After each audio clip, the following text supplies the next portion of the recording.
341 millions de dollars de recettes pour un budget d'à peine 17 millions, c'est ce que l'on appelle communément un gros succès sa mère. Ouais, c'est le terme technique.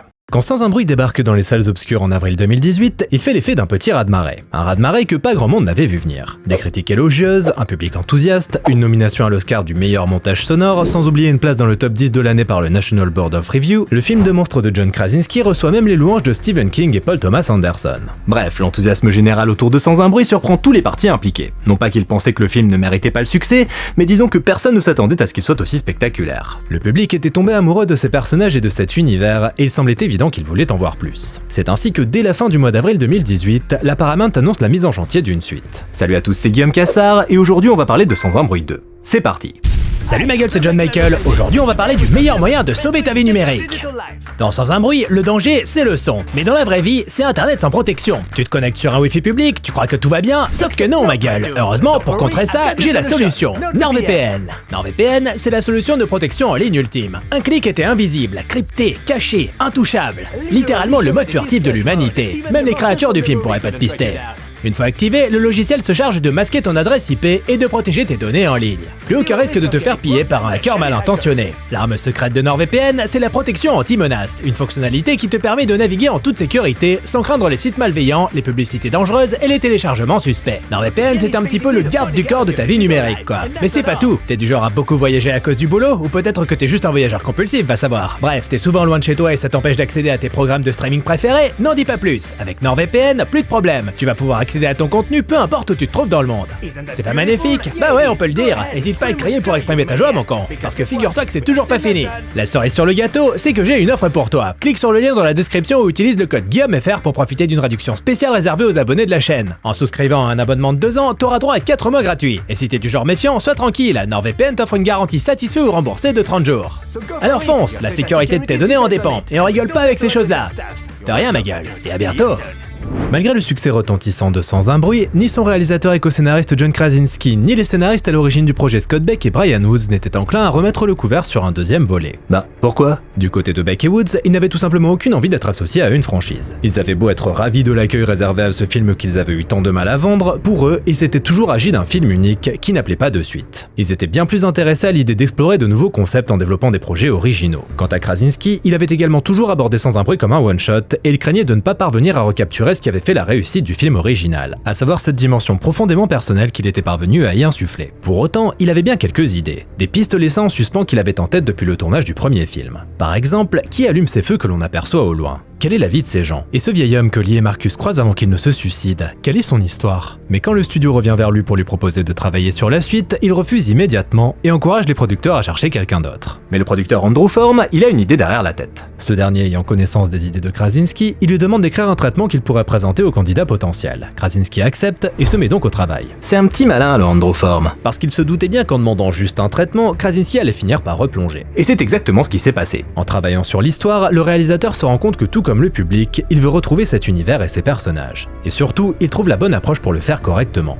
Faire de Regan le personnage principal. Ce renversement des points de vue lui permettra ainsi de prendre le contre-pied de la thématique principale du premier film. Si celui-ci était centré sur l'instinct de protection parentale, cette suite parlerait de la façon dont les enfants doivent prendre le relais lorsque les parents ne sont plus présents. À l'été 2018, Krasinski présente ainsi ses idées aux producteurs de Platinum Dunes, et après avoir passé plusieurs semaines à écouter de nombreux pitchs qui n'avaient pas retenu leur attention, la faute à un formatage de franchise hollywoodienne basique sans ce supplément d'âme capitale qui avait fait la réussite de l'original, ils sont ravis de ce qu'il leur propose. Krasinski accepte donc de prendre en charge l'écriture, et la chose est officialisé en août 2018. Sans un bruit 2, basé sur un scénario de John Krasinski, sortira le 15 mai 2020. Aucune mention n'est faite d'un réalisateur, mais tout le monde savait très bien comment ça allait se finir. Et c'est ainsi que Krasinski entame la rédaction de Sans un bruit 2, et le bonhomme n'ayant strictement aucune expérience des suites, il se demande pendant un temps comment procéder. Mais il choisit finalement de se laisser porter par ses idées, sans chercher de l'aide auprès de ses amis cinéastes ou en étudiant ce qui a fait la réussite de certaines suites. Il tient à rester dans cet état d'ignorance, ou plutôt de pureté, car il estime que c'est précisément ce qui avait joué en sa faveur sur le premier film. Son inexpérience des films de genre, qui lui avait permis d'éviter les lieux communs. En 3 semaines et demie, le scénariste achève son premier jet et pitche l'histoire à sa femme Emily Blunt qui reprendra son rôle d'Evelyn. Et dès le prologue, qui prend place le premier jour de l'invasion et qui permet à Krasinski de reprendre brièvement son rôle de Lee, l'actrice est scotchée. Sa réponse, ce n'est pas une suite, c'est la continuation de l'histoire du premier film. Comme le tome 2 d'une saga littéraire qui élargit son univers. Car après un premier film qui se déroulait essentiellement au sein d'un lieu unique, cette suite aura des allures de road movie. En février 2019, après des mois de pas suspense, la Paramount officialise l'implication de Krasinski comme réalisateur et les retours d'Emily Blunt, Millicent Simmons et Noah Jupe dans les rôles principaux. Mais qui dit suite dit nouvelle tête, et pas des moindres dans le cas qui nous intéresse aujourd'hui. Dans Sans un bruit 2, nos personnages croisent la route d'un survivant solitaire nommé Emmett. Et ce dernier étant un personnage complexe et moralement ambigu, Krasinski ne voulait pas confier le rôle à n'importe qui. Il fallait un acteur de haut niveau, capable de jouer toutes les nuances requises. Et c'est en regardant un épisode de Peaky Blinders avec sa femme qu'il a soudain une révélation.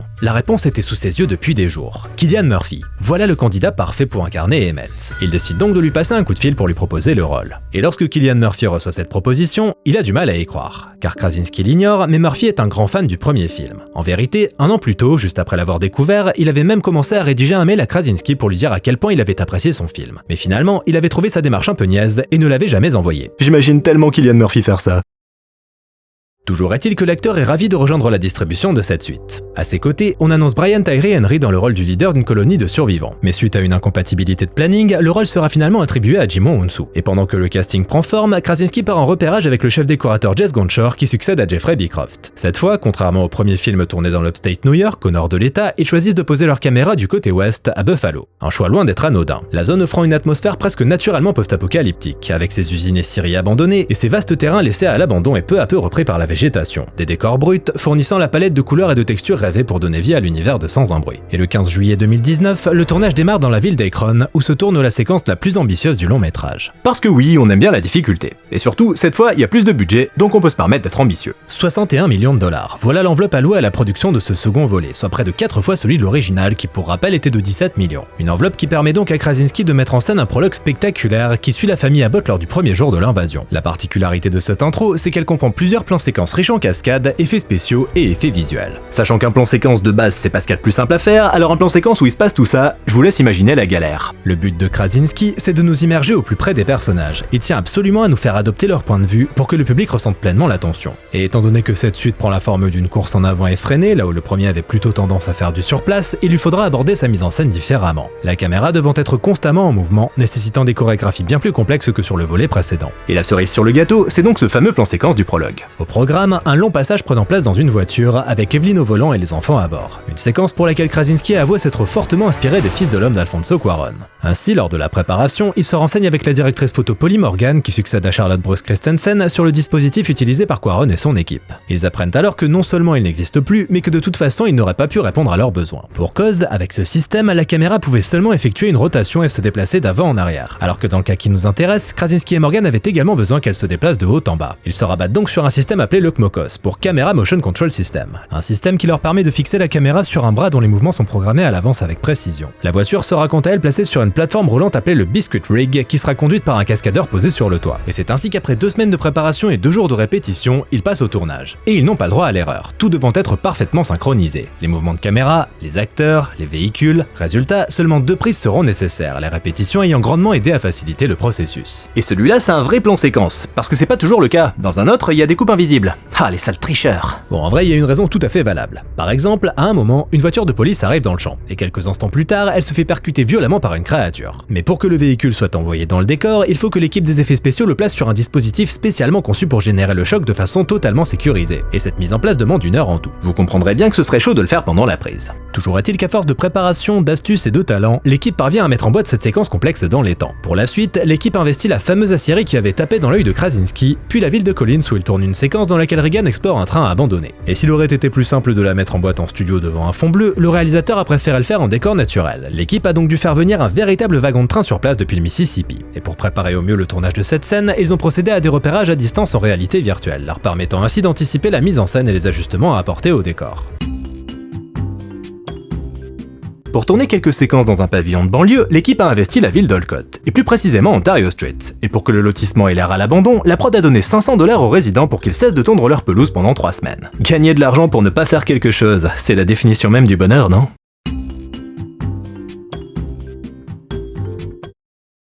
Ils se rendent ensuite au sud de Buffalo pour y tourner une séquence nocturne prenant place au sein d'une marina. Sur place, Krasinski est immédiatement séduit par le décor, qui lui rappelle celui des Dents de la Mer. En revanche, le tournage s'y révèle rapidement compliqué, l'espace étant très restreint sur les pontons, laissant peu de marge de manœuvre à l'équipe qui trimballe pas mal de matos. En plus de ça, à la période où ils tournent, les nuits sont courtes, il leur faut donc être particulièrement efficaces. Et pour ne rien arranger, Millicent Simmons étant mineure, ses horaires de travail sont strictement encadrés. Encore une fois, c'est au moment de la préparation que tout va se jouer pour fluidifier le processus au maximum. Dans cette séquence, qui voit un groupe de survivants subir travers l'attaque des créatures, l'équipe des effets spéciaux a beaucoup à faire pour générer les interactions physiques entre ces dernières et le décor, notamment lorsqu'elles se retrouvent dans l'eau. Et cette fois-ci, contrairement à l'opus précédent, l'équipe n'utilisera que très rarement de doublure pour les monstres. Krasinski ne reprendra donc son fameux rôle qu'à une ou deux reprises. Les créatures ne prendront vie qu'en post-production grâce à l'équipe d'ILM, à nouveau sous la supervision de Scott Farrar qui est ravi de retrouver Krasinski et qui fera également office de réalisateur de seconde équipe sur le tournage. Mais si la majeure partie des prises de vue aura lieu en extérieur dans des décors naturels, l'équipe investira également les studios Buffalo Filmworks pour y mettre en boîte certaines séquences. Dans les studios, l'équipe artistique bâtit plusieurs décors, l'intérieur d'un haut fourneau, une station de radio, un château d'eau, ainsi que les sous-sols de la ferme et de la grange des Abbott. Le haut fourneau justement va poser pas mal de difficultés à la directrice de la photographie Polly Morgan.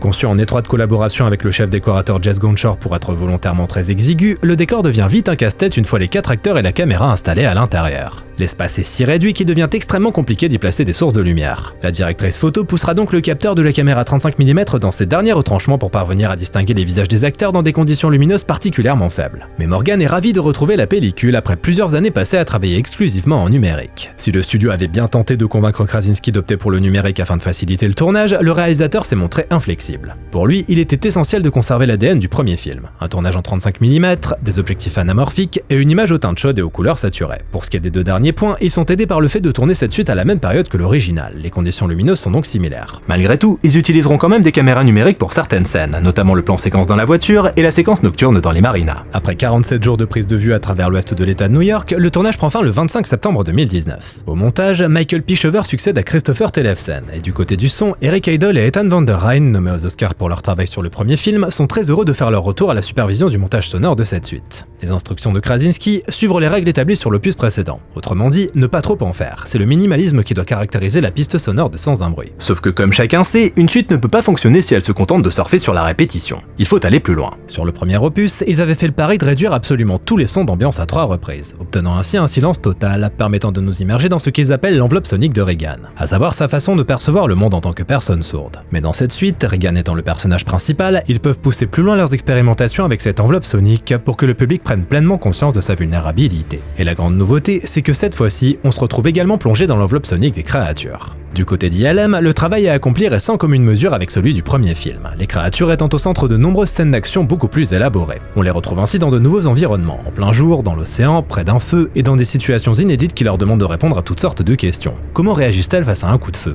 Comment s'y prennent-elles pour attaquer tout un groupe d'individus? Dans le premier film, leurs apparitions étaient généralement plutôt succinctes. Ici, avec des plans souvent plus longs, on a le temps de les observer, ce qui oblige les artistes d'ILM à redoubler d'efforts pour peaufiner l'éclairage, les textures et l'animation, et atteindre un niveau de qualité irréprochable. Ils en profitent également pour revoir leur cycle de marche. Sur le premier opus, les animateurs s'étaient inspirés de félins, mais cette fois, ils prennent pour modèle des araignées pour un rendu plus repoussant. L'autre challenge du prologue, faire en sorte que le comportement des créatures reste terrifiant malgré leur maladresse. Aveugles et en pleine découverte d'un nouveau territoire, elles se cognent souvent contre le décor. Et au début du processus, les animateurs avaient pensé les faire réagir en conséquence. Le problème, c'est que l'effet était plus comique qu'autre chose. Et c'était pas vraiment le but recherché. Il fut donc décidé de ne pas les faire réagir du tout. Quand une créature percute un élément du décor, ça ne doit pas la perturber. Elle doit au contraire donner l'impression d'être totalement guidée par son instinct de prédation. Enfin, côté musique, Marco Beltrami fait également son retour, et son travail va consister à rester dans la continuité de ses compositions du précédent opus. Hors de question de révolutionner ce qui avait été établi dans la bande originale du premier film. Mais là aussi, il fallait pousser plus loin. S'il avait utilisé un piano désaccordé sur le premier film, cette fois, il combine un piano parfaitement accordé et un autre désaccordé, créant ainsi une dissonance sonore que le compositeur utilise pour générer de l'intensité. Il fait également usage de la gamme de Shepard, une illusion sonore donnant l'impression d'une boucle montant crescendo sans jamais atteindre son point de rupture. Mais malgré ces quelques nouveautés, de manière générale, il s'agit du même environnement musical que sur le premier film. Et une nouvelle fois, il veille à ce que la musique ne prenne pas le pas sur le reste. Le plus important, c'est le silence. Il choisit donc des textures musicales plutôt douces qui accompagnent sans jamais envahir l'espace sonore. Et quand montage, musique, effets visuels et mixage sonore sont achevés, le film est fin prêt pour sa grande première.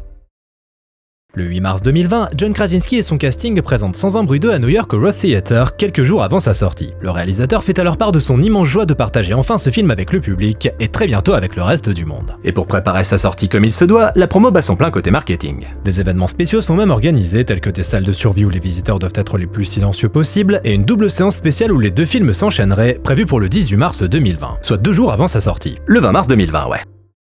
Oh. Quelques jours à peine après la première de New York, les événements prennent une tournure que pas grand monde n'avait vu venir. Covid, confinement, fermeture des cinémas, tout ça. Le monde traverse une période de doute et de crise, et l'industrie du cinéma n'est pas épargnée. Ainsi, Sans un bruit 2 voit sa sortie inévitablement repoussée. C'est ce qu'annoncent la Paramount et Krasinski le 12 mars, sans plus de précision pour le moment. L'incertitude étant alors omniprésente de par le monde. Alors autant vous dire qu'un report pareil, c'est la catastrophe, parce que côté marketing, 60% du budget promo avait déjà été dépensé. Et c'est pas un petit budget la promo. En avril, le studio annonce une sortie pour le 4 septembre 2020. Puis en juillet, voyant que la situation n'évolue pas favorablement, le film est repoussé au 23 avril 2021 en espérant que les choses se tassent d'ici là. Mais au début de l'année 2021, le film est à nouveau repoussé, cette fois-ci en septembre. Bref, les mois passent et John Krasinski se laisse gagner par la frustration, se posant toutes sortes de questions. Quand le public allait-il enfin voir ce film? Profiterait-il seulement d'une sortie cinéma à l'heure où les grands studios décident de sortir leurs blockbusters sur des plateformes de streaming? Mais fort heureusement, la Paramount tenait à ce que Sans un bruit reste une expérience de cinéma. Le film et son mixage sonore ayant été méticuleusement conçu pour tirer parti des salles, ce serait tout simplement du gâchis de lui faire sauter cette étape pour le sortir directement en streaming. Bref, le studio estimait qu'il méritait sa sortie ciné. C'est cool. Mais quand ? Eh bien, à la fin du premier trimestre 2021, voyant que les choses commencent petit à petit à revenir à la normale, John Krasinski annonce sur ses réseaux que Sans un bruit 2 sortira plus tôt que prévu. Ce sera donc pour le 28 mai en lieu et place du 17 septembre. Le film constituera donc l'une des premières grosses sorties post-confinement pour une prod hollywoodienne. Signe d'un retour à la normale pour l'industrie? Pas forcément. Car si le studio tenait à ce que le film sorte au cinéma, il avait bien l'intention de le faire débarquer sur sa plateforme de streaming Paramount Plus assez rapidement. Et assez rapidement, ça signifie 45 jours après sa sortie, au lieu des 90 initialement prévus. Ce qui était assez raisonnable mine de rien. Du côté de la Warner, le studio sortait ses films sur HBO Max le même jour qu'au cinéma, et du côté d'Universal, c'était seulement 17 jours plus tard. Donc 45, c'est pas si mal. Et pourquoi 45? Parce que le premier film avait engrangé 94% de ses recettes sur ses 45 premiers jours d'exploitation. Une décision qui se tenait d'un point de vue financier donc. Sauf qu'il y a un problème. Les contrats de John Krasinski, Emily Blunt et des producteurs de Platinum Dunes prévoyaient une exploitation en salle de 90 jours, période sur laquelle ils touchaient un pourcentage des recettes. Et autant dire qu'ils étaient pas franchement ravis de voir cette fenêtre réduite de moitié. S'en est donc suivi un bras de fer avec le studio pour compenser cette perte potentielle de revenus. Ont-ils obtenu gain de cause? Nul ne le sait sauf les principaux intéressés. Mais étant donné que la Paramount tenait à rester en bon terme avec eux, ils ont certainement dû trouver un terrain d'entente. Enfin bref, toujours est-il que le film arrive enfin dans les salles où il est à nouveau accueilli positivement. Au box-office, il récolte 160 millions de dollars aux USA où il devient le plus gros succès du box-office depuis le début de la pandémie. Et au global, il achève sa course à 297 millions de dollars. Un score inférieur à celui du premier certes, mais largement honorable compte tenu du contexte. Bref, malgré les aléas, le film est un joli succès qui parvient à nouveau à séduire le public. Sans un bruit 2 ferait donc partie de ces rares suites à être aussi réussi que l'original. Vraiment? Sans un bruit 2 reprend donc exactement là où le précédent s'était arrêté, juste après qu'Evelyn et ses enfants se soient débarrassés des créatures grâce à l'implant cochléaire de Regan, dont les ondes sonores semblent avoir un effet incapacitant sur les monstres. Mais l'attaque ayant ravagé leur ferme, nos personnages n'ont d'autre choix que de quitter les lieux. Sur la route, ils tombent sur Emmett, qui a trouvé refuge au sein d'une vieille usine. Et en écoutant la radio, ils captent un signal qui semble provenir d'une île à proximité. Regan décide alors de partir trouver cette station de radio avec une idée en tête, diffuser la fréquence permettant de neutraliser les monstres. Verdict? Eh bien non, Sans un bruit 2 n'est pas aussi réussi que l'original.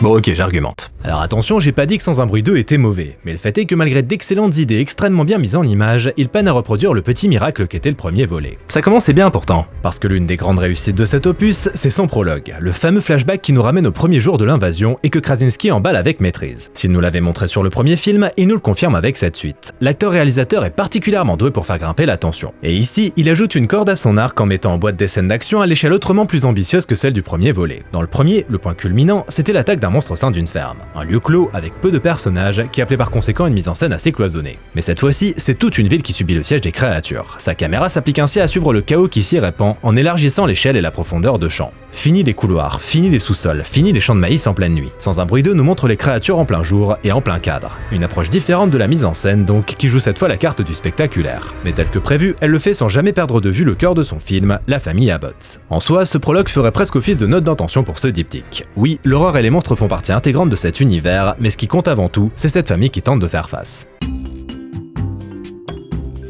Dans le premier opus, c'était Kate Woodward qui incarnait le jeune Beau Abbott. Vous savez, l'adorable gamin qui meurt atrocement sous les griffes d'une ignoble créature. Et dans cette suite, le personnage fait son retour le temps du prologue. Mais le problème, c'est que Kate Woodward, il avait eu le temps de bien pousser depuis le tournage du premier film. Mais pour le remplacer, ils ont pas eu besoin de chercher bien loin puisque c'est son petit frère Dean Woodward qui a repris le rôle. C'est fou, non ?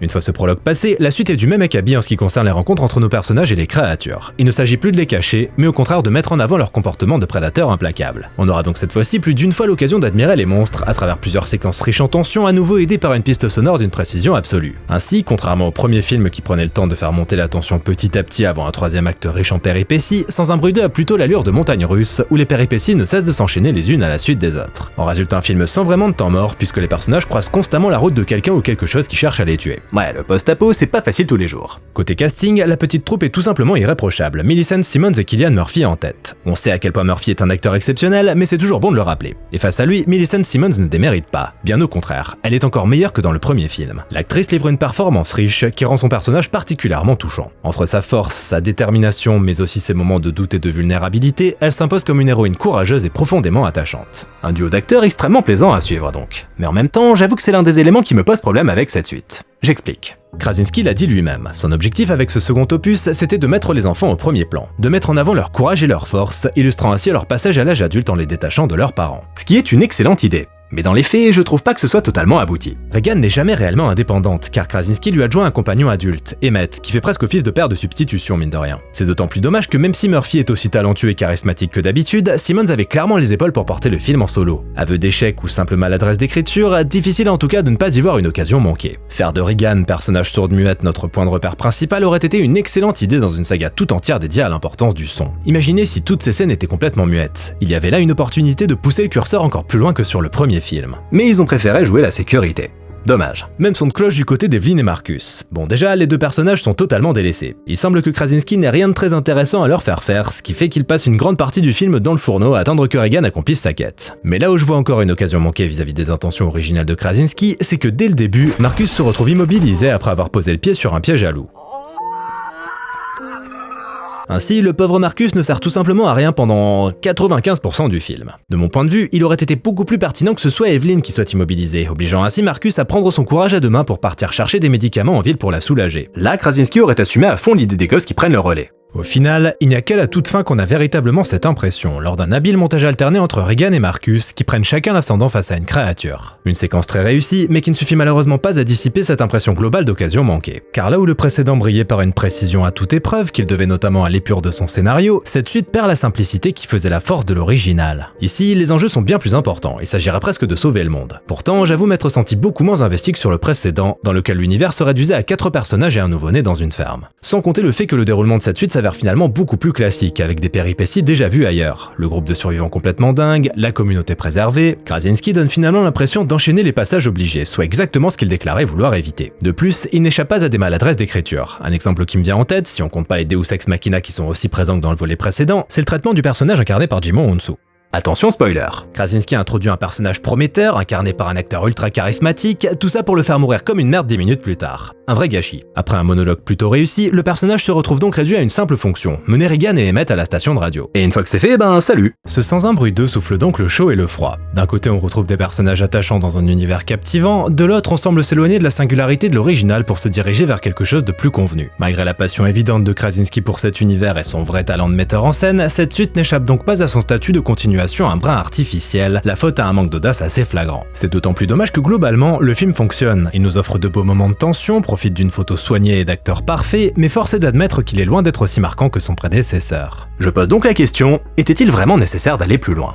Et je vous laisse y répondre en commentaire. Merci à tous d'avoir regardé cette vidéo, j'espère qu'elle vous a plu, n'hésitez pas à liker, partager, commenter, vous abonner si c'est pas déjà fait, venir me soutenir sur Tipeee si vous vous sentez généreux, ou m'acheter un superbe t-shirt John Michael Advertising sur la boutique en ligne. Quant à moi je vous dis à bientôt, salut.